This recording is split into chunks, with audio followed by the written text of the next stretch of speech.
Baloiaren atzetik doaz hogeita bi Jokaldi bikainak da amaika opari Futbolaren munduan kontu zarugari Ez gara jardezagun bertain jokalari Zoropila, zoropila Ostiko talokazpilaz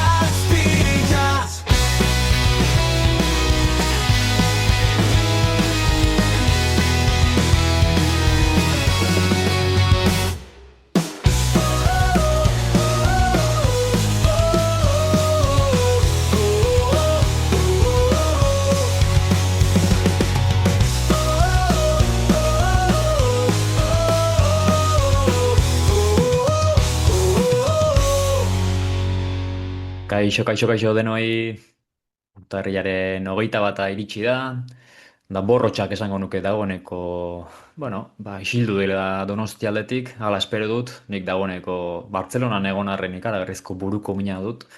Jose Mari, Arratsaldeon, zer moduz gabiltza? Kaixo Josu Arratsaldeon, ondo, bakizu ni Donostiarra naiz eta Donostiako San Sebastian egun hau behar bezala ospatuta eta eta pozik, baina ja dela amaituta, errutinera itzulera, pare bat egun eta gero eta ondo. San Sebastian eguna, por cierto, jende askok Donosti eguna ditzen dio eta mesez ez deitu horrela. Ez dela horrela eta benetan itxusia iruditzen zait. Kontran, Euskararen kontra zaude, Jose Mari? Euskararen kontra ez, baina hau San Sebastian eguna da. Donosti eguna ez da. Beraz, bakoitzari bere izenez. Baina, enazazun astu Josu eta gauzai bere izenez deitu. Mesedez. Festaz haratago futbol asko izan dugu azkeneko egunetan ere, esan genuen, aipatu genuen txapelketa asko izan ditugula azken egunetan. Nahi baduzu, hasi gaitezke, igandeko partida handi batekin, final handia, esango nuke bere horretan orokorrean agian txapelketak ez duela beste munduko mailarik eskaini eta jendeak ez duela hainbeste hitz egin Afrika koparen inguruan, baina noski, finalean ikusi genuena, guk esango nuke akaso beranduago ikusi genuela, ordu berean Bartzelonan, Realaren eta Bartzelonaren arteko partida jokatzen zelako, baina bai sare sozialetan ikusi genuena eta ondoren irudietan ikusi duguna, nik esango nuke horrelakorik genuela inoiz ikusi, horrelako final handi batean, baina benetan final xelebrea, alrebesa, eta azkenean Senegal txapeldun. Bai, hori ni anoetan nengoen, Real eta Bartzelonaren partidu ikusten, eta atxeden aldian apur batean jarri nuen mugikorrean partidua, eta hor ja saltza guztia gertatzen ari zen partiduan, eta gero ja etxean laburpen handiago bat ikusi ahal izan nuen, beti esaten dugu, ez, Afrikako kopan gertatzen direla gauza, arraroak edo beste txapelketetan akaso ez direla inbeste gertatzen. Eta urten ere esan daiteke agian nahiko lasai, zijoala, Afrikako kopa. Baina finalean gertatu dira gauzak, eta hitz egingo dugu honi buruz. Eta baina azkenean garrantzitsuena Senegal txapeldun, polemika zurekin, baina Senegal txapeldun historien bigarrengo aldiz, bakarrik Senegal bezalako selekzio handi bat, eta bere bi garaikur bakar, 2021 batean, eta orain 25ean lortu ditu. Hortxe, badakigu eta aipatu dugu behin baino gehiagotan Marokorentzat txapelketa berezia zela, etxean jokatzen zuelako. Munduko kopan ere izango ditu, ez dakit, hiru dota lau estadio ere Marokon, beraz munduko kopan ere etxean jokatzeko aukera izango du. Azkenean ez dakit finala non jokatuko den, hor ere eztabaida egon zen, ea Santiago Bernabeu, ala Marokon eraikitako estadio berrietan izango den. Ez daukat oso argi, baina esan bezala, Afrikako kopa etxean jokatzen zuten, finala etzen erresa Senegalen aurrean, aipatu genuen finalerabietara iritsitako talde guztiak talde indartsuak zirela, Senegal, Maroko, Egipto eta Nigeria, lau talde horiek iritsi ziren, hirugarren postua Nigeriak eraman zuen, eta finala, esan dugun moduan, Senegal eta Marokoren artekoa izan zen. Partidan lehen 80 minutuetan Ez dakit zehazki gauza handirik jaso zen, badakit eta irudiak ikusi ditut, bueno, bai bi taldeek aukerak izan zituztela, besteak beste Elkabik ere izan zituen golak sartzeko aukerak, baina partidaren momentu gorena hor luzapenean iritsi zen, ez, Jose Mari? Lehenik eta behin, penaltia adierazi aurretik, Senegalek gol bat egin zuen eta epaileak baliogabetu egin zuen. Egia da, gola egin aurretik dagoeneko jokaldia baliogabetuta dagoela, korner batean, baina, bueno, ondoren irudietan oso argi ikusi daiteke ez dagoela, ezer jokaldi horretan, falta adierazten du epaileak eta, bueno, lehen polemika esan genitzake momentu horretan itxi zela ez. Baina, ondoren, luzapenean, Marokoren aldeko penalti bat adierazi zuen, ez dakit zuri penaltia iruditu zitzaizun, eta hortxe, Senegaleko jokalariek gutxitan ikusi dudan erabaki bat hartzea aukeratu zuten, zela jauztea, haien iritziz, haien aburuz etzen penalti bat izan, eta protesta moduan, jokalari guztiek eta bai staff teknikoak ere zelaia utzi zuten, eta horrelaxe, 90. minutua baino beranduago, penalti bat adierazita, batean Senegaleko jokalariek alde egin zuten. Ondoren nola ez, esango nuke jendeak ikusi duela, azkenean zelaire itzultzea erabaki zuten jokalariek, eta 11 metroetatik finala erabakitzeko erresponsabilitate edo eta ardura hori Real Madrideko jokalari den Brahim Diazek hartu zuen, eta jaurtik eta erdi-erdira. Hor, hemen, kritika asko jaso ditu Brahimek, eta normala da, gia da penaltia ez dagoela bat ere ondo botata, behintzat atera doa, baina iruditzen zait, Mendik hartutako erabakia, Eduard Mendik hartutako erabakia, balentria handikoa dela, eta atezain gehienek, alde batera eta bestera botatzea erabakiko luketela, eta ez erdi-erdian geratzea beraz, Brahim Diazek noski, ez zuen penaltia modu honenean jaurti, baina Mendik, esango nuke, meritu handia duela. Bai, egia da partidua azkenean 20 minutuz geldituta egon eta gero, 20 minutu gutxi gora bera, bueno, eta penalti hori da partiduko azken aukera, bestela prorrogara joango zen partidua, eta egia da nik uste Brahimen erabakia ez dela bat ere ona. Egia da, bueno, Panenka beste baliabide badela penaltia botatzeko, baina ez ikamika guzti hori egon eta gero, nik uste ez zela momentu hori baliabide hori ateratzeko, eta, bueno, Mendi hausart erdian gelitu zen, eta Brahim egia esan, oso lekutxarrean gelitu zen. Brahim Diaz bat sekulako txapelketa egiten ibili dena, maila handia jokalaria, baina finalean bere txapelketa on guzti hori pixka bat zikindu egin zuen, eta Senegal txapeldun, eta aurreko bi jokaldien arira, egia da lehenik eta behin Senegali kentzen dioten gola lotxagarria dela, korner batean inundik inora faltarik ez dagoen jokalariari, faltarik egiten ez du jokalari bati falta adierazten diote, eta falta horren ostean gola sartzen du, baina faltarik ez dago inundik inora, eta gero penaltia, bueno, egia da Kulibalik heltzen duela Marokoko aurrelaria, inungo beharrik ez daukanean jokaria heltzeko, baina oso penalti ere eztabaidagarria da. Akaso ligan Real Madrid eta Bartzen hori pitatzen diotena, baina Osasuna edo Alabesi ez, ezta? Eta, bueno, azkenian, baina hori Senegalek erabaki oso arriskutsu hartu zuen, zelaitik joatea, azkenian 20 minutu eta geroa itzuli ziren, penaltia faiatu eta luzapenean, prorrogan, gola egitea lortu zuten, eta ustekabean txapeldun, nahiko txapelketa polemiko izatean ari zen, jendeak asko zioelako Marokori laguntzen ari zitzaizkiola epaileak, baina azkenean, bueno, guzti hau eta gero, azkenean Senegal txapeldun, baina orain atera dira albisteak eta zurrumurruak, ez dakit zertan gelituko den, baina ez dela legala, zeletik joatea, partidua ez litzatekela berriro hasi beharko, Senegalek hori erabaki eta gero, baina, bueno, azkenan txapeldu izatea lortu, baina orain mundialera begiratuta, zen Maroko eta Senegal mundialean daude biak, esaten ari da, edo zurrumurru batzuk daude, Senegali partio batzutako zigorra jarriko zaiola, 3-4 partidokoa, eta kaso horrek ere emango lituzkela, lehen multzoko hiru partida, lehenengo hiru partidak ez jokatzea, beraz zuzenean kalean geratuko litzake. Baina, bueno, oraingo zurrumurru dira, ez dago ezer ofizialik, eta ikusi egin beharko da, mundialean Senegal, ba, jokatzea iritsiko den, edo zigorra jasoko duen, edo euskalo zer pasako den. Mhm.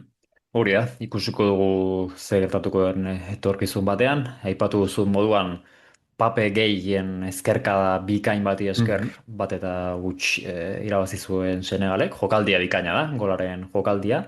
Eta esango nuke Senegalen ez dagoela euskal talde batetik pasatako jokalaririk, ezta? Kasu honetan Marokon bai, ba, esaterako Nayef Ager Realetik pasa zen.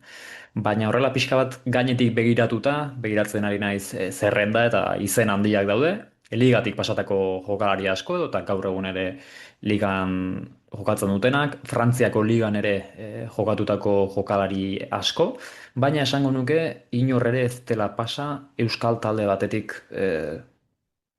hau, bueno, pixka bat gainetik aipatu nahi nuen, baina horixe, esan bezala bat eta huts, Senegal txapeldun, eta aipatzen dugu moduan beti, futbola dinamika kontuak dira, hemen mentalki ere kolpe oso oso gogorra izango da Marokorentzat Afrikako kopa horrelaxe galtzea etxean, eta ikusiko dugu, Mhm. ba, mundialean ere nolako eragina duen. Azken munduko kopan finalerdietara iristea lortu zuen Marokok eta inoiz Afrikako selekzio batek lortu duen emaitzarik onena da. Baina ikusiko dugu ba, gertatutakoak gertatuta, ea berriz ere munduko kopan horrelako balentriarik egin dezaken etxean. Mhm. Hala, ba, bueno, pixka bat giroa lokaztuko den horrelako final baten ondoren. Bai, esan behar dizut, badagoela jokalari Ara, bat, bueno, duela gutxi aipatu genuen, Orioko jokaldia zurdinti horre Senegal jatorriko dela, okerrez banago, bai, ez da? Bai, bai. baina horrez gain, 2000 eta zazpian okerrez banago, Realean jokatu zuen jokalari bat, Bukari Drame, ez dakit gogoratzen duzun, Bukari Drame, ez dut bai, gogoan egia esan. denboraldi bakarra egin zuen Realean, eta partido bakarra, edo pare bat bakarrik jokatu zituen, Ba, drame baino gehiago drama izan zen, beraz. bai, gero egia da, bueno, Frantzian eta Italian karrera hobea egin zuela, Paris Saint-Germain arrobikoa, Sochon ibili zen, eta gero Kievo Veronan eta Atalanta maila Realean urte hortan ez zuen protagonismo handirik eduki, bigarren mailan. Eta bueno, Parisen jaiotako jokalaria da, Frantzian, baina guraso senegaldarrak, bi nazionalitateko jokalaria, eta 2005 eta 2014 urtean 12 partida jokatu zituen Senegalgo selekzioarekin. Ba hortxe, zorionak Senegaldar guztiei, Euskal Herrian esaterako ikusi genuen Bilbon asko bizi dira, ziur asko gozatu zutela, beraz, zorionak haiei ere. Hemenik, historia txiki bat kontatu nahiko nizuke gaur, Jose Mari, eta Mhm. Afrikatik Portugal aldera joan nahiko nuke. Ados. Torrense taldea aipatzen badizut, ez dakit ezagutzen duzun, zertxo bait entzun duzun azken aldian, talde honen inguruan, ala zertxo E, ere ez. Baduela aste bat agasa ezertxore esango nizun, orain, bueno, badakit aste honetan sorpresa txiki bat edo eman dutela Portugaleko kopan, ez da? Halaxe da, Torres Vedras izeneko herri bateko taldea da, Lisboa ipar mendealdean. Aipatu duzun Mhm. moduan, kopan ez ustekoa eman du. Ligari dagokionez, momentu honetan Portugaleko bigarren mailan jokatzen dabil taldea, Torrense. Seigarren postuan da, 26 punturekin, eta igoerako playoffak 3 puntura ditu. Lehen postuan esaterako Maritimo dago, bigarren postuan Akademiko Biseu, eta Mhm. hirugarren postuan Sporting Portugal taldeko bigarren taldea da, Sporting B. Eta adibidez, ba, bueno, pixka bat duela urte batzuk txapeldunen ligako prebia jokatzen ari zen Pasos Ferreira ba, jetxira postuetan da, bigarren mailan. Baina, bueno, gaurkoan Torrenseren inguruan hitz egingo dugu, eta zergatik, aipatu duzu moduan, kopan, ba, ezusteko handia eman duelako, edo ematen ari delako. Final laurdenetan, Torrenseren kasuan, bigarren mailako talde baten aurka jokatzen zuen, beraz, etzen ikaragarrizko hor ezustekoa izan. Zehazki Leiriaren aurka 3-1 irabazi zuten, baina kontua da final laurdenetako beste kanporaketan, Asociació Deportiva FAFE eta Sporting Braga. Izan zela kanporaketa, eta hemen bai, ikaragarrizko ezusteko eman zuen FAFek, hirugarren mailan dabilen taldeak, eta Braga kanporatu zuen.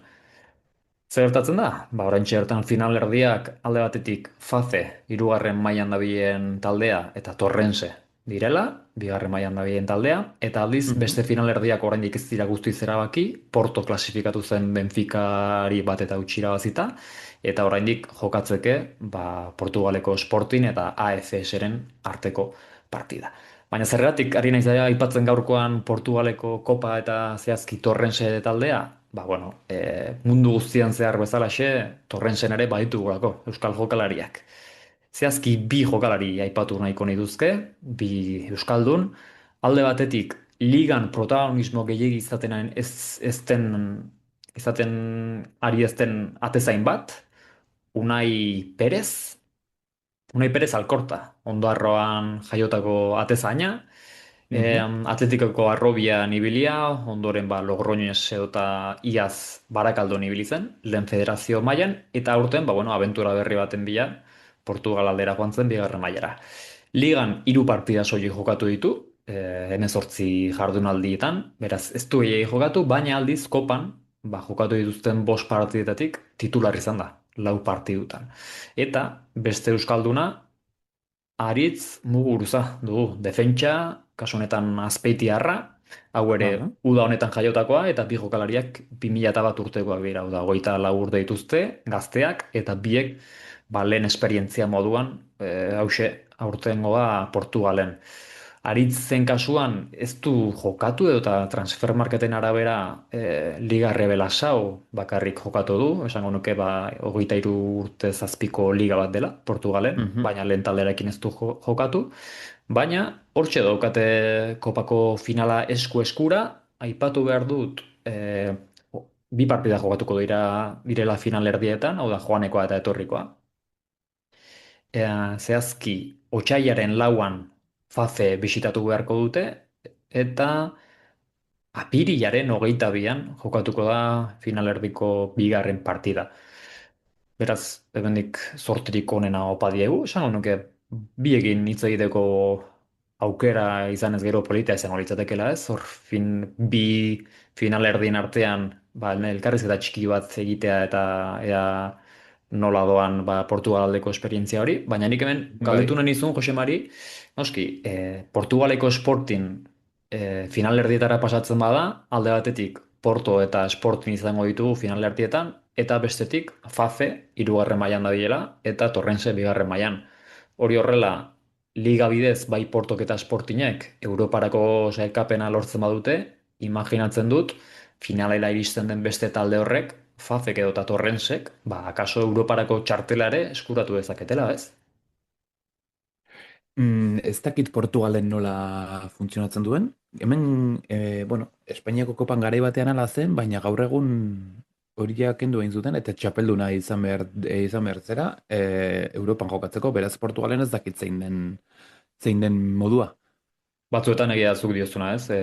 Kopa irabazten ez daute, ba, gian ondoren ligan ba, plaza bat gehiago eskuratzeko aukera dagoela, agian ere hori egingo dute Portugalen, baina bai unaientzat eta bai aritzentzat, esango nuke oraintxe bertan duten aukera paregabea dela, alde Bai, batetik, jo. ba, kopako final bat jokatzeko, ikusiko dugu, esan bezala, hirugarren mailan dabilen Faferen aurka jokatuko dute, eta bi partida dira.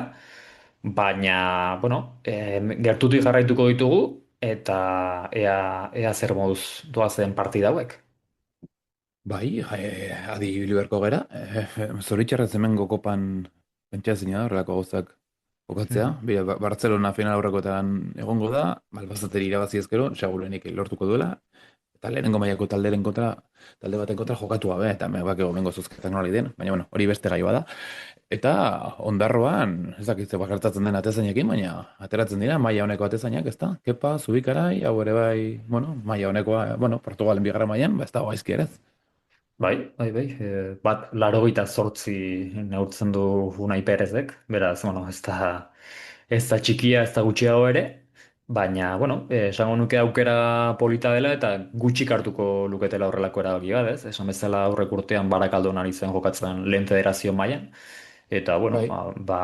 abentura polita izango zela pentsatzen dut beretzat. Eta kontratua du kasu honetan, 2027 urtera arte. 2 urteko kontratua sinatu zuen Unaiek eta baita Aritzek. Beraz, ez dakit haien artean dagoeneko ezagunak ziren. Baina, bueno, kasualitatea biak 24 urteko gazte euskaldunak, Torrensera, eta esan bezala, 2 urteko kontratuarekin. Mhm. Bueno, ba, bai, adi ibili beharko gara, beraien ibilbidea Portugalatik nola da bien, eta ja, kopan batez ere, zorterik ondiena, sorpresa emateko gai diren.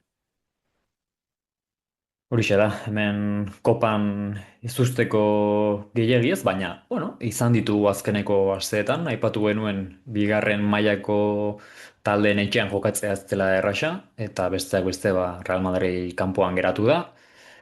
Xabi Alonso gabe, noski, Tolosako aztia dagoeneko ez dago txamartineko aulkian eserita, ez genuen ezer aipatu aurreko saioan, baina orain Álvaro Arbeloa dabilor txamartineko taldea zuzentzen, eta atletiken kasuan ere asko sufrituta, pasa zen, baina, bueno, zozketak dagoeneko badakigu zer utzi digun, alde batetik berriz ere Euskal Derbi bat izango dugu, Alabes eta Realaren Bai, artekoa, eta Atletikek aldiz, Mestalla bisitatu beharko du. Ez dakit nola ikusten dituzun bi partida hauek.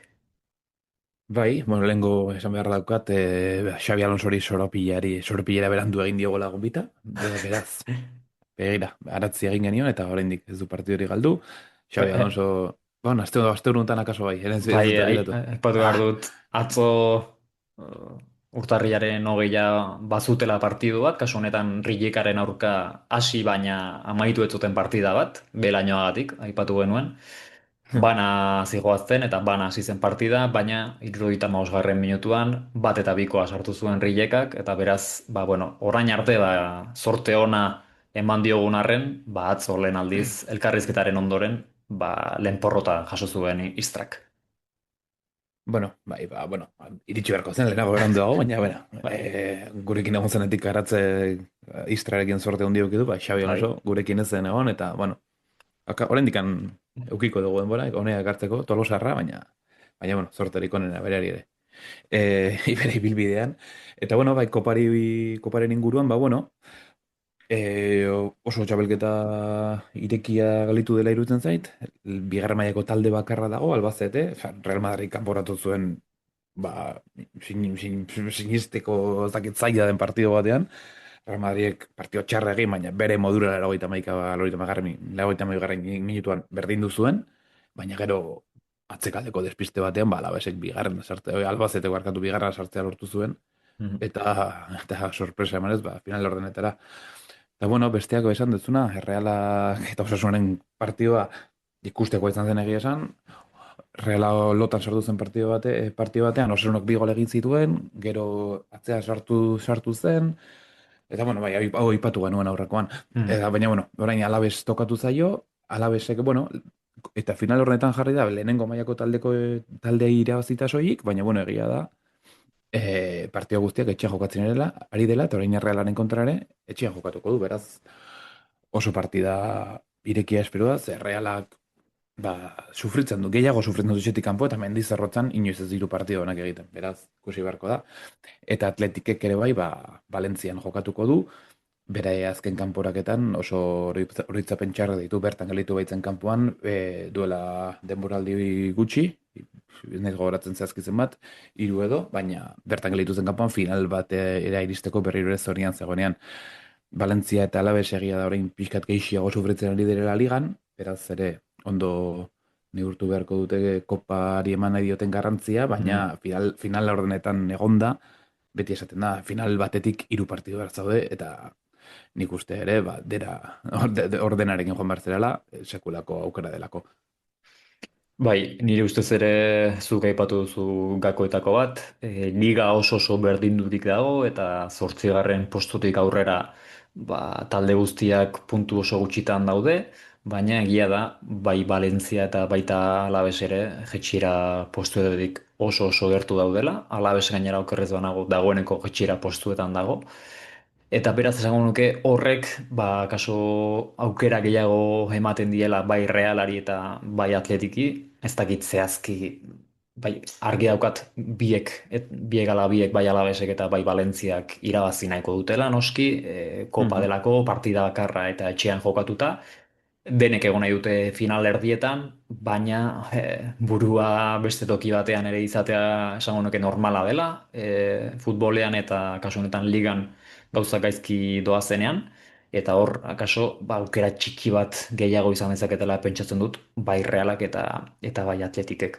Hemen, zozketari dagokionez, eta zuk ere aipatu duzu, bueno, Portugalen kopan esaterako, horrelako gauzak ikusi ditzakegu, ba, bigarren mailako eta hirugarren mailako taldeak finalerdietan ba, zozketa, ehuneko unean zozketa bat delako, eta beraz horrelako partidak ere eman daitezke.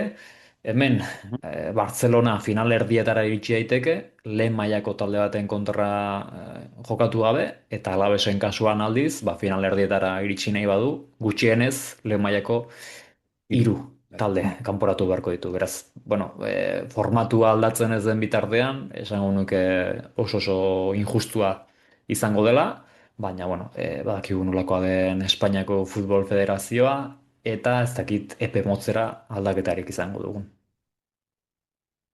Bai, duela gutxi aipatu genuena, zozketa, bueno, formatua duela urte batzuk altatu zen, zeo hobetu zen, baina oraindik ere formatu erakargarri bat izatetik oso urte dago. Lehen baino hobeto dago, baina oraindik hobetu asko betzeko eta inguruan dauden herrialdetako kopan ikusten da askoz formatu politagoak eta erakargarriago dira zelatuentzat, bai Frantzian, bai Italian, bai Portugalen eta bar. Baina, bueno, badakigu Espainiako futbola nola funtzionatzen duen, zoritxarrez, eta bueno, ea urte batzuk barru edo, ba, oraindik eta formatu hobeagoa hain daiteken kopan.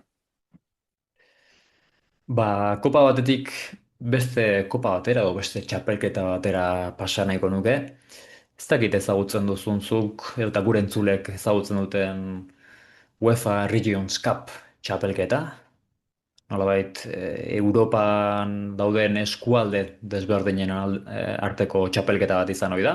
Kasu honetan, jokalari ez profesionalek parte hartzen dute txapelketan, hori baita Mhm. UEFAren ba, asmo handietako bat, profesionalak ez diren jokalariei horrelako nazioarteko aukera bat ematea, eta txapelketa bat eskaintzea.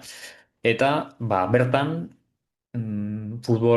euskal futbolariak ere baditugu, baina gaurkoan ni polemika txiki batekin nator. Mhm.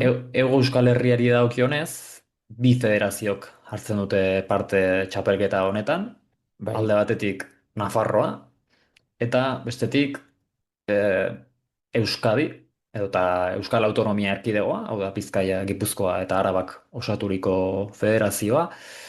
Federazio honek antolatzen ditu besteak beste, ba, askotan aipatu izan ditugun Euskadiko futbol partidak, aurten ere izan genuena Palestinanen aurka. Bertan, deialdian beti izan dira Euskal Herri osoko jokalariak, zazpi probintzietako jokalariak, baina txapelketa honetan, ba, hiru probintzietako jokalariek soilik hartzen dute parte Euskadirekin. Zein da kontua? Ba, formatuari dagokionez, lau selekzioko taldeak izan ohi dira, Mhm. lehen postuan geratzen direnak pasatzen dira, eta bigarren talderik onenak ere pasa daitezke. Nafarroaren kasuan, ikaragarrizko erakustaldea eman zuten, Murtziari 3 eta huts irabazita, eta Kantaorriari huts eta 4 irabazita, beraz, lehen postuan pasa ziren urrengo fasera, eta Euskadiren kasuan, edo eta Euskal Autonomia Erkidegoaren kasuan, Balear Uharteen aurka huts eta 2 irabazi zuten, eta Castilla-La Mancharen aurka berdinketa lortu zuten. Hori horrela, bigarren postuan pasa ziren. Zein da formatua? Ba, aurrera egiten duten talde horiek orain final laurdenetan jokatu behar dute, eta ba, zozketa baten bitartez, zer gertatu da? Ba, final laurden hauetan Nafarroa Euskal Autonomiaren aurka izango dela. Hori horrela datorren astean jokatuko da partida. Oraindik ez dakit Mhm. eguna, ea asteazkena 28 edo eta osteguna 29, baina badakiguna da, ba, Nafarroan jokatuko dela, berriz ere Ahoizen jokatuko dute, Nafarroak etxean jokatuko du lehen postuan geratu zelako, eta Euskal Autonomia Erkidegoa bigarren geratu zenez, eta Euskadi bigarren geratu zenez, ba, kanpoan jokatuko du, eta Mhm. partida irabazten duena Final Fourera pasako da. Lau talde pasako dira finalera, eta bertan, ba, txapelketa irabazten duenak, ondoren Europako beste talde batzuen aurka jokatzeko aukera izango du. Mhm. Hemen, noski, polemika zein da? Ba, niri ikaragarri arraroa zait, oso arrotza zait alde batetik Euskadi izeneko talde bat izatea, eta Bai. bestetik Nafarroa izeneko beste talde bat izatea. Hemen bakoitzak bere iritzia izango du, baina, bueno, badakigu gaur egun Euskal Herria ere politikoki nola dagoen zatituta, eta honek nola ez, ba, futbolean eta ditugun federazioetan ere badu eragina. Baina esan bezala, bueno, hemen nabil partidako nolabait kartela ikusten, eta ikaragarri arraroa zait, Navarra ante el País Vasco ikustea, publizitate moduan. Baina, bueno, hau esan da, ez dakit zein den hemen zure iritzia, ez da xamurra horrelako zerbait ikustea, baina, bueno, horrelako txapelketetan behintzat, ba, ematen dira horrelako partidak ere. Bai, bueno, pixka zurekin nago horrelako zerbait irakurtzea niri oso arrotza egiten zait, deserosoa, eta bueno, zeo zebanekien, txapelketaren inguruan, bai, goatzen zela, eta bai, Euskadik edo eta Nafarroak bakoitza bere aldetik jokatzen dela, baina bueno, hori azkenian horren atzetik lan asko egin beharra dago, nahiko genuke batera jokatzea Euskal Herrian izenean, eta bueno, beste hainbat kiroletan edo baita edo futbol profesionalagoan ere daukagun arazoa da, eta bueno, ba, ea, pausoak eman daitezken, aurrera hau gerta ez dadin, hobeto atera daitezen gauzak, eta bai, ba, gu bezalako, ezakit, kirol jarraitzaileri, ba, horrelako egoera arrotzak eta ba, guk ez jasateko, baina bueno, lan asko dago, bai goraldetik eta bai kanpoaldetik, Hmm. eta bueno, oraindik bide luzea dago hortarako zoritxarrez, baina bueno. Halaxe da. Hemen gainera, saiatu naiz begiratzen, hau noski, ba, Hego Euskal Herriari dagokionez bi selekzio ditugu txapelketa honetan. Ipar Euskal Herriari dagokionez, Lapurdiko, Baxe Nafarroko eta Zuberoko jokalariek ze selekzioarekin jokatzen duten pixka bat bilatzen saiatu naiz, baina ez dut aurkitu zehazki ze selekzioarekin jokatu dezaketen txapelketa hau, ez dakit Akitania izeneko selekzio bat izango den, ez, baina, bueno, kontua da horixe, Euskal Herria zatituta dugula, eta hau ere futbolean islatzen dela. Nahi duen arantzat, ba hortxe, asteazkena 28 edo eta osteguna 29, Ahoizera hurbiltzen bada, Hmm. San Miguel, zehazki nola da, zelaia, Ahoizeko San Miguel zelaira hurbiltzen bada, ba, Aha. bueno, futbol partida da, futbol partida oso politikoa, baina nahi duen Bai. arantzat, ba, gerturatu daiteke eta partida hortxe izango du. Hmm. 2004 eta 2005 denboraldian irazi zuen Euskadik txapelketa hau. Azkeneko aldiz okerrez banago. Bai, lehen eta azkeneko aldiz, hori da, zuk Hala aipatu da, duzu bai. moduan, ba, Euskal Autonomia Azkenean. Erkidegoak irabazi zuen. Hmm. Eta iaz, esaterako Aragoik irabazi zuen txapelketa. Baina, bueno, Bai. Europa osoko eskualdeak parte hartzen dute, eta kasu batzuetan, ba, modu nahiko berezian, hasi naiz behiratzen aurreko urteko playoffak, eta esango nuke, Rijeka izeneko talde bat ere bazegoala, ez dakit, Hmm. akaso Rijeka eskualde bada, Izango da, agian naiz ospatu bai. oso Kroaziako geografiaren jakituna, baina bai horrelako selekzioak eta eskualdeak topa ditzakegu, eta bueno, gaurkoan aipatutako kasu honetatik haratago, ba, bueno, txapelketa berezia, xarmaduna, eta esan bezala, ba, hirugarren mailan jokatzen dabiltzan, edo eta futbol profesionalean jokatzen ez dabiltzan jokalari horiei, ba, nazioartean ere jokatzeko aukera ematea hori bai polita iruditzen zaiteke esan. Bai, ba bueno, hori hortxe. UEFAn Regions Cupen informazioa eta guk daukagun ez barne arazo hori baina bueno, ni maila paletaz hitz egiten, bueno, beste kontu kontu labur batekin nago azkar batean, imaginatzen dut enteratuko zinela, baina, bueno, asteburu honetan famatu eginda Ortuellako jokari Jon Madrazoren historia, ez dakit enteratu zeran. zerbait entzun dut, badakigu hemen eh, Euskal Herriko B maila kontrolatzen dituen gure aditua Iñaki Maiz jauna dela, dena ondo badoa datorren astean hemen gurekin izango dugu, baina zerbait entzun dut ere, historia honen inguruan, Jose Mari. Bai, bueno, Jon Madrazo, hogeita mairu urteko jokaria, mila bederatziehun eta laurogeita hamairuan jaiota, urtarriak 15 bete zituen, zorionak beraz, hemendikan. Eta bueno, Gainera iritsi zait beraren entzulea dela, beraz, zorionik beroenak opa dizkiegu.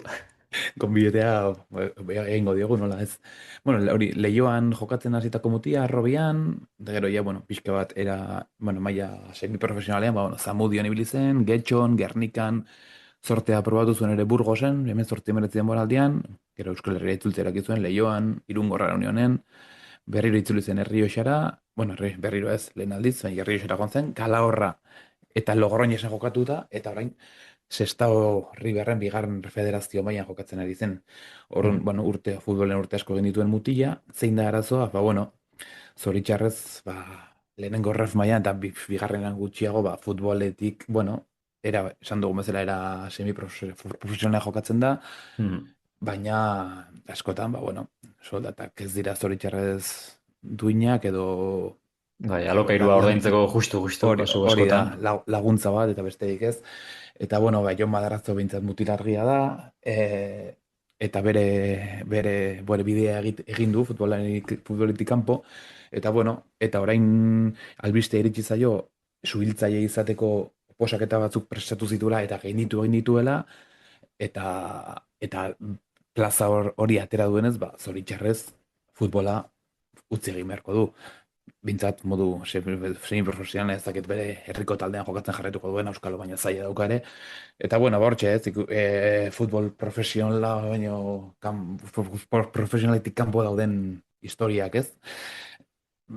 Imaginatzen dut futbol zalea morratu izango dela, hainbeste urte jokatzen ibiltzeko, eta gustuko dezun hori utzi egin behar dela, askotan, zoritxarrez, zure etorkizuna eraikitzeko. Eta bueno, hoxe, Sestao Riberren asteburu honetan uki zuen Las Llanasen behar bezalako agurra, baina bera hau izan zen bere azken partidua Sestaorekin, zoritxarrez futboletik bizitzeko aukera ez daukalako, eta zorionez, suhiltzaile plaza bat lortu duelako. Esan genezake azken finean futbolak galdu duela, baina gizarteak irabazi duela. Beraz, bueno, zorterik onena opa dugu bere etapa berri honetan. Gainera, aipatu duzu moduan orain, Sestao River bigarren federazio mailan dabil, bigarren postuan da, playoff postuetan, Iruneko Real Union 5 puntura du.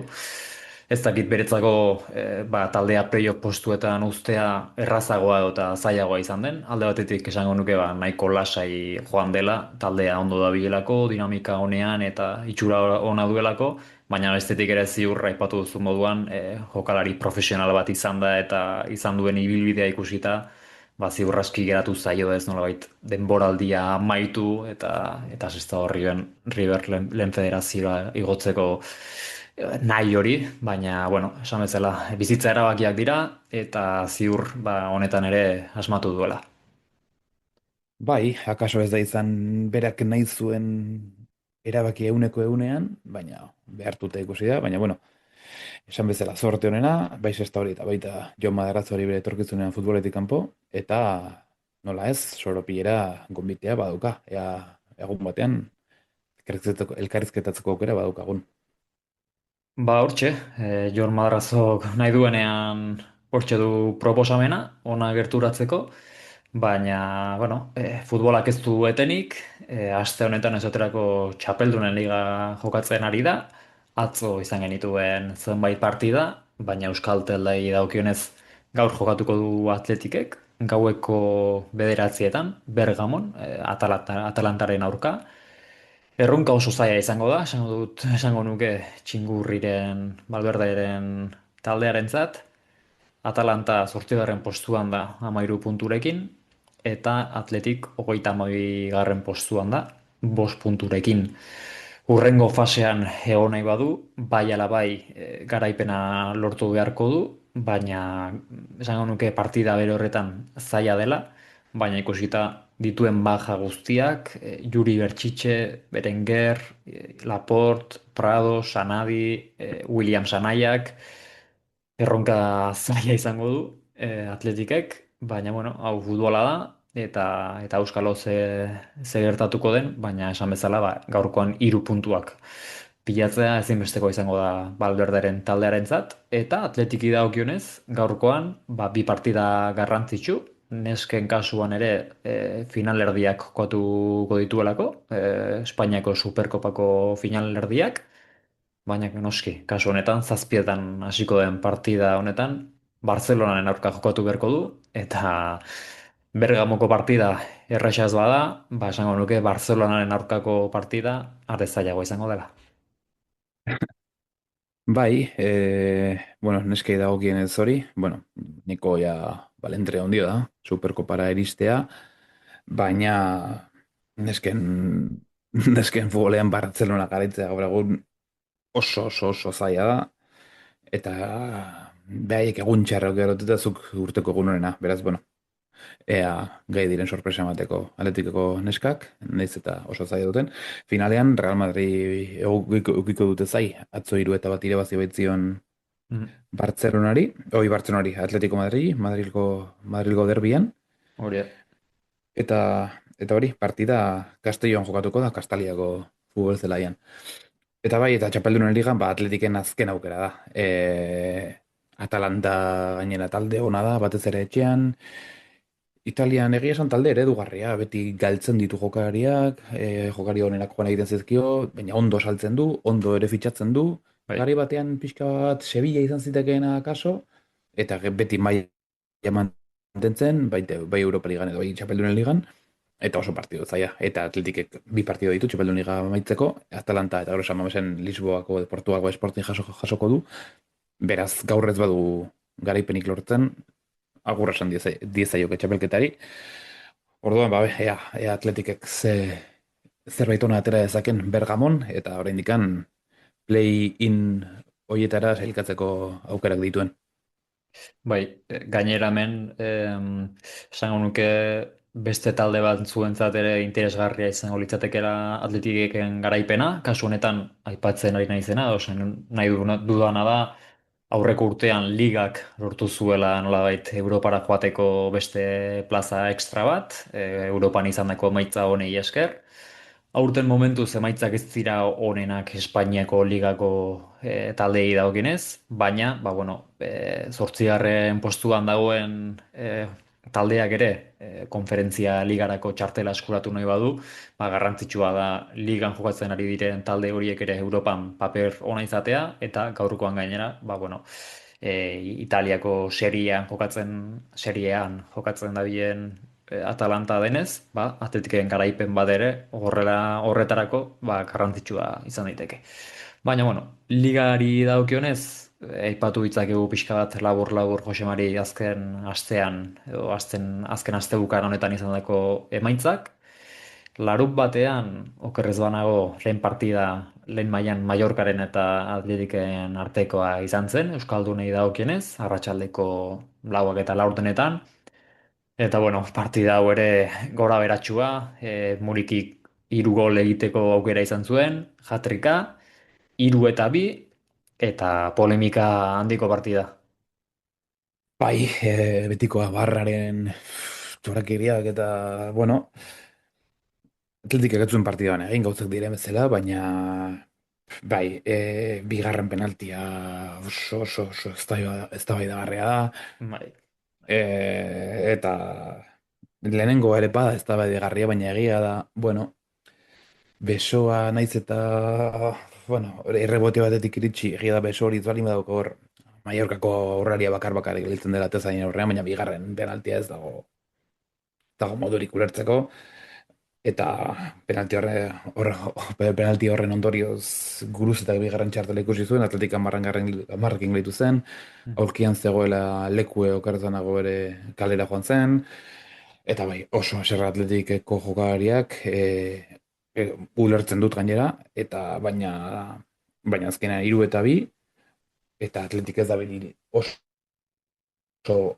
bolada honean, eta oraintxe 10. postura jetzi da, eta, bueno, orain, oso parekatuta dago, egia esan, ligako sailkapena, batez ere, hori sailkapen erdialdetik bekalderaino.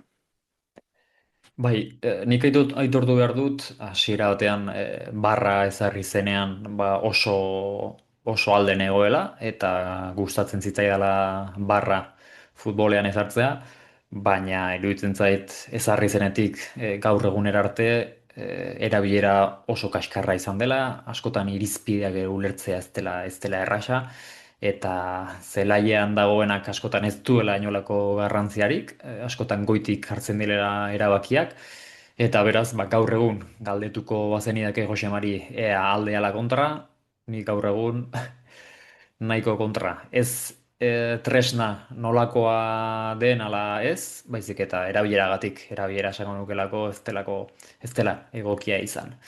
Baina, bueno, goazen hurrengo partidarekin, Osasuna eta Oviedoren artekoa izan zen, larun batean 6 eta hemen ere emaitza berdina, 3-2. Budimirrek 2 gol egin zituen, eta aste honetan bertan ikusi genuen sare sozialetan, Sadarren gol gehien egin dituen jokalaria dela, Budimir, dagoeneko 51 daramatza, eta, bueno, esango nuke Osasunako historian, ikaragarrizko ibilbidea egiten ari dela Kroaziarra, eta eskerrak 2 gol hori esker, 3-2 nagusitu zen Osasuna, baina hau ere partida sufrituta, Oviedoren aurrean, egia da, entrenatzaile berriarekin Oviedok zertxo bait hobetu duela, baina irabazteko moduko partida zen, eta azkenean, azkeneko gunean, Victor Muñozen gol bati esker, 3 puntuak Sadarren geratu ziren, eta eskerrak behar zituen 3 puntu hauek. Bai, urrezko 3 puntu, behar zituen Osasunak, batez ere, bueno, osteguneko kopan jasotako, kolpeko gogorra eta gero, 120 minutu jokatzetik zetorren. Esango nuke Oviedo gehiago izan zela lehenengo zatian batez ere, baina, jakin zuen sufritzen Osasunak, eta azkenean, lehen zatia amaitzea hartzela berdinketa lortu zuen, naiz eta gero berriro jarretzen aurretik Oviedo, berdindu zuen berriro Budimirrek, eta egia da ere gero penalti barraren beste historia bat, penalti bat deitu egin zion epaileari penalti bat begiratzeko Oviedoren alde, 2 eta 3 sartzeko kerokiko zuela, eta epaileak egia esan ausart penaltirik ez zegoela esan zuen, eta egia da gero 82. minutu azkenean Victor Muñozek sorte pixkat egindako golak, urrazko 3 puntu eman zizkion Osasunari. Katenak txartelgorria ikusi zuen azken minutuen, baina ondo defendituta Osasunak, puntuak etxean gelitzea lortu zuen. Hauxa, esan duzun jokaldi horietan, esan nuke barrak epailea deitzen duenean, epailea orokorrean guztiz baldintzatuta egoten dela, eta gutxitan hartzen duela berak benetan pentsatzen duen erabakia, baizik eta goitik deitzen dutenean askotan erabakia aldatzen da. Baina, goazen igandeko partiduekin, kasu honetan igandeko 4 eta 4 denetan Atletico Madrilen eta Alavesen arteko partida genuen. Alavesek urte hasiera oso zaila izan du, lehen bisita antzinako Madrigalera, gaur egun La Cerámica estadiora, 3-1 galdu zuen Villarrealen aurka. Astebukar honetan ere Atletico Madrid bisita egitea etzen xamurra, ez da gutxiago ere, eta 1-0 Sorlozen gol bati esker gailendu ziren etxekoak, eta arazoak talde Babazorroarentzat, 18. postuan baita dagoeneko, jaitsiera postuetan 19 punturekin. Bai, ez dabil bola dagoenean Alaves, esan genuen ere urte hasiera oso zaila zuela. Esango nuke ere aurrekoan Villarrealen bezala honetan ere Metropolitanon itxura nahiko ona eman zuela, baina, karo, Villarreal eta Atletico Madrid dira, oso zaila da, zela joietan zerbait ateratzea, eta Atletico Madrid ere babiskat, bere estiloa, txoloen estiloa, partida nahiko petrala eginez, baina gol bat sartu, ondo defendaitu eta garaipena. Bera, eta Alaves oraintxe jaitsiera postuetan sartu da, Valencia dauka gainetik puntu batera, eta oraindik asko falta da, eta ea berreskruetu dezaken Alavesek batez ere etxean zeukan sendotasun hori, eta defentsan gogor mantenduz, eta bueno, oraindik aukera asko ukiko ditu, lehen maila mantentzeko, baina oraindik asko falta da, eta goiz da ondorioak ateratzeko.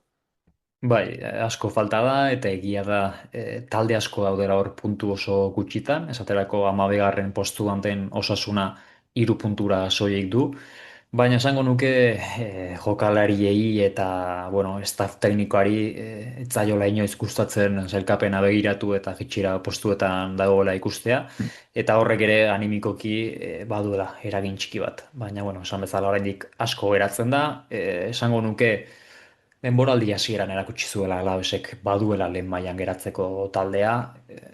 Niri pertsonalki iruditzen zait talde oso orekatua dela. Behin baino gehiagotan esan dugu goian gola falta zaiola, atzeen bai talde sendoa dela, baina golik gabe zaila dela 3 puntuak lortzea, baina ziur Gasteizko taldea hemendik ere aterako dela denborarekin. Eta lehen mailako euskal taldei dagokienez, azken partida igandean izan genuen, 9-etan, Realaren eta Bartzelonaren arteko partida. Ehun aldiz jokatu dezake Realak horrela Bartzelonaren aurka, ziur aski ehun partida horietatik pare bat irabaziko lituzke, eta horietako bat, bai igandean bertan eman zen, 2-1, ez dut esango ez zuela merezi, Mataratzoren taldeak azkenean futbolean asmatu behar delako, bi areetan, eta esango nuke asmatu zuela, baina batez ere momentuei dagokionez. Bartzelonak berdindu zuen momentu horretan, gehienek pentsatuko zuten betik gora etorriko zela Bartzelona, eta ziur aski bigarrena nahiko errez sartuko zuela talde kataluniarrak, baina erantzuna behin-behiniko izan zen, oso azkarra erantzuna, eta Gedesen kolari esker, 2-1, eta mataratzo efektua geldi ezin.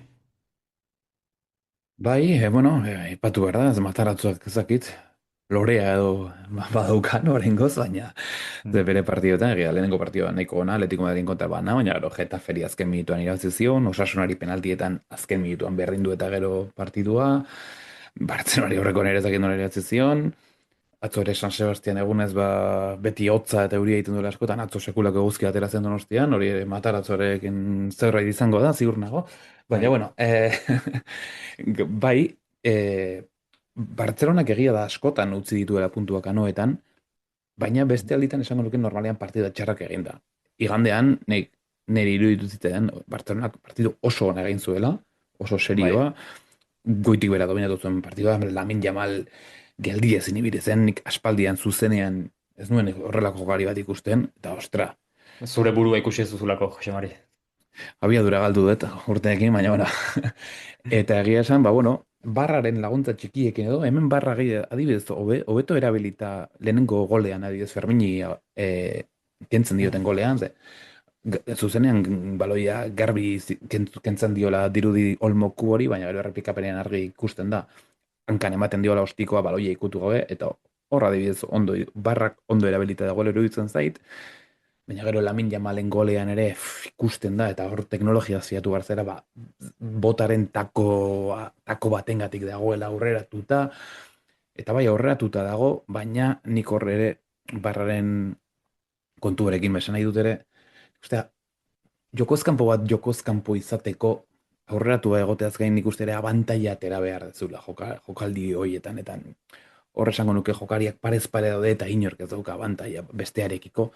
Eta bueno, hori, baina barrarekin eztabaidak beti edukiko ditugu. Baina gero barraren laguntza pixkat, baita ere Alex Remiroren azken aldian eztabaiduta zegoen Alex Remiro baten sekulako partidua eta gero, barrealak eukizituen aukerak asmatu zituen. Eta beste 3 puntu, urrezko 3 puntu. Eta Reala, azken aldiko bolada honari esker, 9. postuan jarri da, eta goraka begira pixkanaka. Guazen bigarren mailako taldeekin, larun batean Realak, kasu honetan Sansek Zaragoza bisitatzen zuen, Ibercaja estadioa. Garaipena oso gertu izan zuen Sansek, karrearen gol bati esker, baina askotan gertatu izan zaio moduan, azken minutuetan Zaragozak berdinketaren gola sartu zuen, 88. minutuan, eta pena ez, Zapore gazi gozoa, esango nukelako partida oso ona jokatu zuela Ansotegiren taldeak, baina, bueno, puntutxo bat gehiago, 24 punturekin da hortxe jeitsiera, pustuetetik puntu bakarrera, baina ikusita garaipena hain gertu edukizuela, ba, Zapore nahiko gazi gozoa, gazia, esateagatik. Bai, pena da, zuk aipatu duzuna urte honetan, denboraldi honetan ez da lehenengo aldia, irabazten jarri eta partidaren bukaeran puntu horiek galdu egin dituela Sansek. Borunbena, partido nahi zuen, gainera arerio zuzen baten kontra, sekulako 3 puntu ziren, bueno, gero hotzen pentsatuta puntua ez da txarra, baina penala 29. Minutuan empatatu zuelako Zaragozak, eta azkenean puntu bakarrekin konformatu behar izan zelako Ansotegiren taldea. Baina, bueno, ondo jarraitzen du Sansek, jetxira postuetik kanpo, borrokan egongo da denboraldi bukaera arte, ziur nago, beraz, ea bolada hau, edo joko bolada hau hau mantentzen duten, eta puntuak irunaka izaten diren hurrengoan. Eta beste euskal taldea Eibar dugu, astelenean jokatu zuen Eibarrek, arratsaldeko 8:30. Egun petrala, ordutegi petrala, behin baino gehiagotan aipatu dugu hau, eta ez usteko handirik gabe, astelen gau batean jokatzen den partida, bigarren mailan, huts eta huts amaitu zen. Kasu honetan Granadaren aurka, Granadan, jeitsiera postuetan dagoen Granada, huts eta huts, aurkari zuzena, ez dakit puntua ontzat eman, baina, bueno, gutxienez aurkari zuzen baten aurka ez duzu galdu, eta orain, askotan esaten den moduan ez, kanpoko emaitza hau ona izan dadin, etxean 3 puntuak lortzea ezinbestekoa izango da talde armaginarentzat. Bai, nik uste puntua ona dela, etxetik kanpo Eibar nola zegoen ikusita, Granadak denboraldi oso hasiera txarra egin zuen, baina berez goian egoteko taldea dauka, eta badabil orain pixka bat hobeto, baina oraindik oso urruti berak egon nahi duten lekutikan. Baina, bueno, puntua nik uste ona dela, izan genuen astelenean, huts eta hutseko bat, bueno, askotan ikusten dugu zori txerrez, ez dakit zergatik. Bai, Egia da lehen mailako partido bina izan zela, eta nahiko partido entretenegera izan zela. bai, Aspaldiko batez, egia da, bai.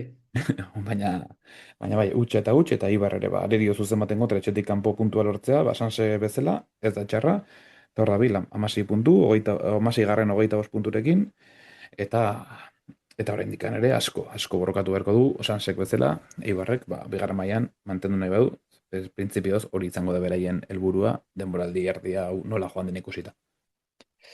Errepaso amaitzeko, goazen Ipar Euskal Herrira, goazen Lapurdira, Nazional B mailan larun batean Abiron Baionek Chateaubrianden aurka jokatzen zuen. Badakigu azken jardunaldian, Bordelen bat eta huts galdu zuela talde baionarrak, baina kasu honetan berriz ere garaipena lortzeko aukera izan zuten, 2 eta huts, eta, bueno, aurten sailkapena ikaragarri polita da Nazional B mailan, La Roche lehen postuan da, 30 punturekin, Bordeleko Girondinsekin berdinduta, kasu honetan galdu egin zuen Girondinsek, 30 punturekin da, eta hirugarren postuan, hortxe da Abiron, naiz eta laugarren postuan den Leherbie, Girondins Bordoren aurka 2-1 garaia ateratzen astebukaeranetan, eta partida bat gutxiago du oraindik, 28 punturekin. Baina, bueno, esan bezala, pixkanaka, astetik astera 3 puntuak biltzen ari da talde baionarra, eta Nazional 3 mailan enbai ezustekoa izan genuen, esango dut, Angelun, irabazten hasi zen talde Lapurtarra, Oiarbideren gol bati esker, Gipuzkoarraren gola, baina hurrengo jokaldian Kaneten Rusillonek banakoa sartu zuen, eta bigarren zatian laburpena ikusteko aukera izan dut, eta aspaldian ikusi genuen gol bat ikusi dut. Kasu honetan, atzeko lerroaren bizkarrera pase luze bat eman zuten. Esango nuke, ez dakit zehazki irudietan ez da ondo ikusten, baina epaileak esango nuke bandera altxa zuela, ziur aski. Horri ikusten da jokalari guztiak geratu egiten direla, Angeluko jokalari guztiak, eta horri esker bat eta bikoa sartu zuen Kaneten Rusillonek, eta ondoren esango nuke lapurtarrak, angeluarrak gora joan zirela, ba, berdinketa lortu nahian, eta horrela azkeneko bi golak iritsi zirela. Momentuz, jardunaldi hau jokatu arte, Genetek bi gol jaso zituen asko jota partida guztietan, baina, bueno, kasu honetan bat eta lau, porrot mingarria, baina, bueno, oraindik ere sailkapenari dagokionez lehen postua lau puntutara batu, eta oraindik ere denboraldia luzea da, beraz ziur aski porrot mingarria, baina buelta emateko modukoa. Bai, bueno, gero behiratuko dut, gero laburpena, Bai, ea aurkitzen dudan, bidaliko diatu bestela, eta ea zer moduz. bai, bidaliko izut, baina nire sentsazioa da horixe. Marrazainak bandera altxatzen duela, jokalari guztiek hori ikusita gelditzea erabakitzen dutela, baina aldiz Kaneten Rosiloneko aurrelaria ez da gelditzen, jarraitu egiten du, eta bat eta bikoa horrela iritsi zen. Mhm. Gero esan beharra dukat ere Doni Manuel Oitzuneko Arin Luzienek galdu egin zuela, utxeta bi, Bai, pena, etxeko arerio zuzen baten kontra, baina baita ere, azken aldian uste dut asmatzen ari garela gure sare sozialetan gomendatzen ditugun partidoekin. bai, esango nuke partida nahiko onak izaten ari direla, baina kasu honetan eta Iñakirekin datorren astean pixka bat gehiago aipatuko ditu txapelketa eta kategoria hauek. Donibane Loitzueneko taldea oso bolada txarrean da, orain bai Mhm. jetxiera postuetan, eta gainera gainontzeko taldeek baino partida gehiago jokatu dituzte, 15 partida jokatu dituzte dagoeneko, eta beste talde gehienek 12 partida soilik. Itxura txarra, baina ea buelta emateko gai diren. Hori da, eta bueno, azkar batean eta amaitzeko asteburu honetako partidak errepasatuko ditugu, asteburu potentea datorrela berriro ere, eta lehen taldea, lehen mailan Osasuna izango da jokatzen, larun batean hortu bitan, Baiekasen. Raio Osasuna eta Raio 12 eta 13 daude, biak 22 punturekin, beraz, hila biziko partidua ere, galtzen duena berriro hurbilduko da beko postuetara, irabazten duenak akaso arnaz pixka bat hartuko du, oraindik naiz eta oraindik beti esaten dugu asko falta da, baina Baiekasen ordu bitan, hori, larun batean Raio Osasuna, partida oso entretenegarria bi arerio zuzenen horrean, artean. Mhm.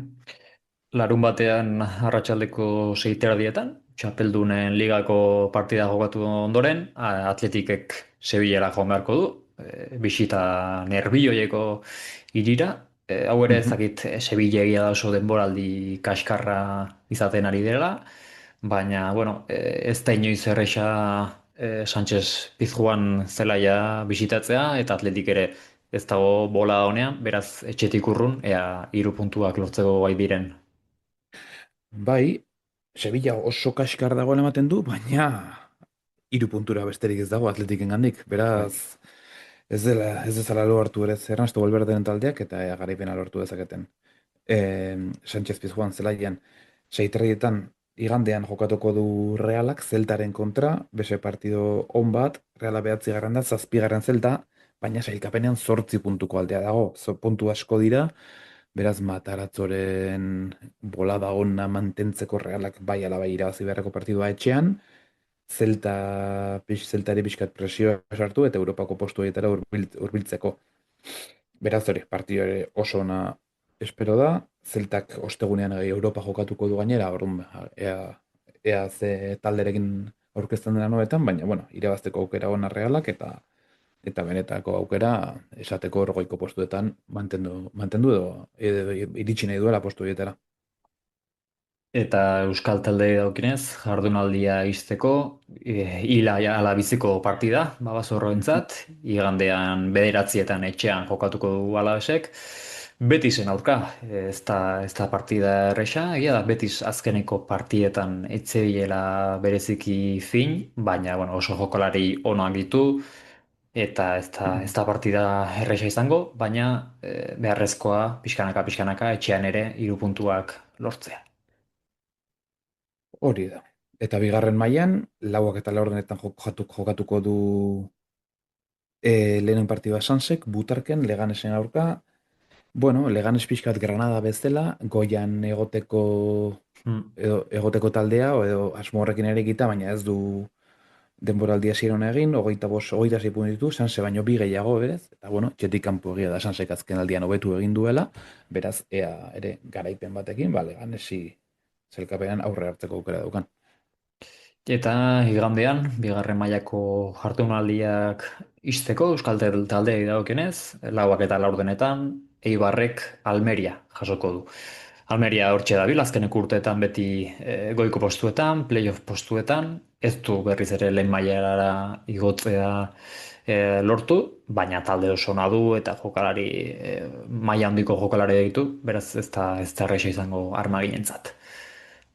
Eta jardunaldia pixka bat ixteko, goazen Ipar Euskal Herrira, kasu honetan bi partidak larun batean jokatuko dira, Nazional B mailan Abiron Baionek San Malo bisitatu beharko du, 6. postuan da San Malo, 23 punturekin, eta larun batean ere, arratsaldeko 6etan, kasu honetan Nazional 3 mailan, Blainak bisitatuko du Genetek, Blainak hortxe da 11. postuan 12 punturekin soilik, beraz, aste honetan izandako porrotaren ondoren, ea Angeluko taldeak egoera irauli dezaken, eta etxetik kanpo 3 puntuak lortu.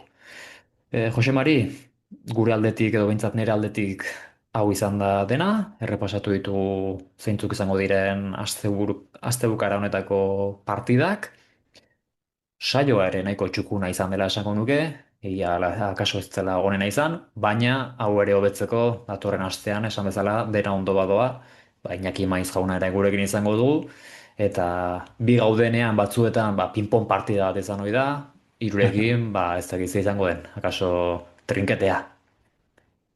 Bai, hori da, datorren astean desiatzen ere Iñakik ze ekartzen digun, pixkat bere lokatzarteko sekzio horretan. Bueno, joan baino lehenago beti aipatzen ditugu jaiotzak eta, bueno, gaur Bai, Euskal futbolean badago, gaur pertsona, bueno, garrantzitsu baten urteetzea. Batzuentzat gehiago, batzuentzat gutxiago, baina gaurko egunez, 1950ean Angel Maria Villar jaio zen. saioa izteko enuen sorpresa hau espero, baina honi ez diot gonbita ere luzatuko. Ez, UEFako presidente horra izan zen, eta baita Espainiako Futbol Federazioko presidentea, eta bueno, egia esan, polemika askotan sartutako gizona, jokalari bezala Atletiken jokatu zuen, hori bai, 381 partida jokatu zituen, baina, bai, honi ez dut uste, agian agun batean akaso, baina ez dut uste sorbia gonbidatzeko moduko denik, baina, zorionak mendikan, Angel Maria Villarrei, 75 urte betetzen dituelako gaur. Badira. 75. Horrelaxe, ez da 75. programa izan, baina etorkizun batean ere iristen garen, eta horrelaxe, gaurkoan 12. zen, okerrez banago, beraz, hurrengo astean, 13. gaurko baina hobea izango da, eta beti bezala, ondo esandakoak gogoan hartu, eta gaizki esanak barkatu. Jose Mari, beti bezala, plazer bat, eta ondo bukatu astea, hurrengo astera arte. Berdin Josu, eta torren astean itzuleko gara, futbolaz eta beste hainbat gauza zitzaiteko gogoz, besarkada bat. Baloiaren atzetik doaz hogeita bi, jokaldi bikainak da 11 opari.